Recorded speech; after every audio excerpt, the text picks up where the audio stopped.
questions that anyone would like to raise? Councillor Bryant. Thank you, Chairman. Could you just raise this point about the buffers? We're given a distance here of 50 metres or 75. What defines 75 or 50 as a buffer?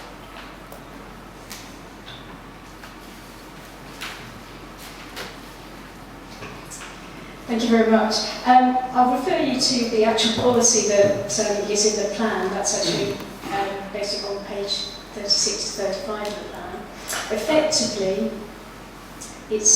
there are three caveats that the policy gives for that kind of scenario. And one is if the development located immediately adjacent to the settlement buffer is greater than 2 stories, so that's 2 stories in height, or 8.5 metres in height. And then the second one is where noise-generating uses are proposed to be located immediately adjacent to the settlement buffer, so there's noise concerns the inspector felt was important to put, and we absolutely agree with that. And also where the 50-metre buffer, a settlement buffer, would not enable 75-metre separation from building to building. So, i.e., the distance from a building to building would have to be 75 metres.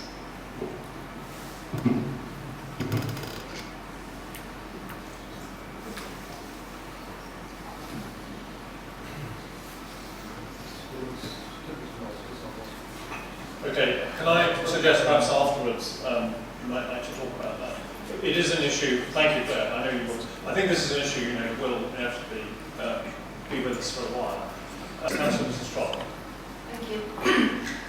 Claire, the photo, no, wasn't a photo, the diagram which you showed there of the district centre, I understand the reason why we've got more than 2 stories, etc., because it was meant to be a denser development.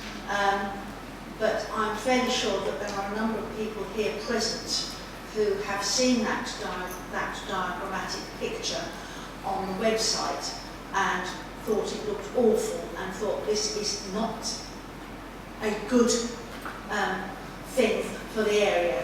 Could you elaborate on what's meant by a district centre? Now I know it's in the plan and I know what's in the design guide, but I think there are people here who have only seen it, if at all, on the web, and it's really quite difficult there.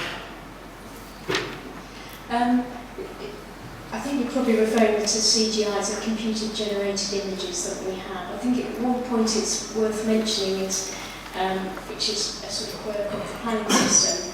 I think a lot of people have responded, do I like that architecturally or not? It's worth just saying that actually that's not really a matter in terms of what we're trying to just establish is that perhaps the height, the type of arrangements that it would look like. In terms of planning, it's for the applicants to actually the architectural style and merit for them to take forward. But what we're keen is that we get obviously a good quality materials, that also it functions properly, and we are trying to get rid of the type of, as I say, quite an arrangement, but it will be a matter for the actual planning application, and I'm sure people will have views then. Is it worth adding that the developer will have to produce his own design guide? And I mean, this is the council's reference, but of course the developer will actually come back with proposals themselves, and this is to guide that.